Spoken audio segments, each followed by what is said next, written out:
D'abord, je voudrais vous remercier collectivement de votre présence, vous remercier en vos grades et qualités, remercier les habitants, les forces vives, les associations, les institutions qui sont ici rassemblées, au même titre que nous sommes tous rassemblés en cette journée commémorative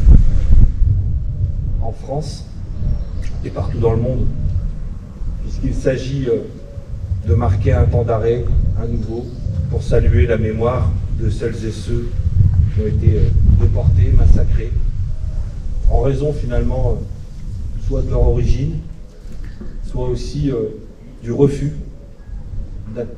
ne pas accepter l'inacceptable. Je voudrais aussi avoir une pensée en marge de cette journée pour le génocide arménien qui célèbre ses 110e année en cette année 2025, puisque le 24 avril 1915, profitant du conflit de la Première Guerre mondiale, l'Empire ottoman, quelque part à l'instar de ce que fera plus tard le régime nazi, organise, décrète et légifère pour arrêter les Arméniens présents sur leur territoire, du côté notamment de la province d'Anatolie. Et comme ça, pendant une année, on va déporter et massacrer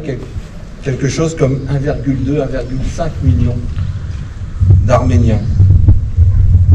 C'est un des premiers génocides connus et reconnus. Il aura fallu plusieurs décennies pour que les différents gouvernants, à la fois la Turquie mais aussi le monde occidental, finissent par reconnaître ces atrocités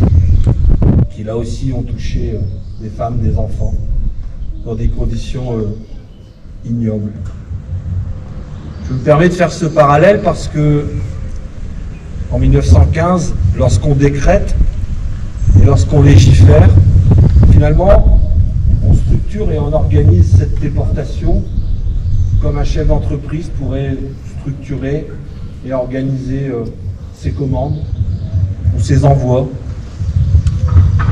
de manière commerciale et lucrative.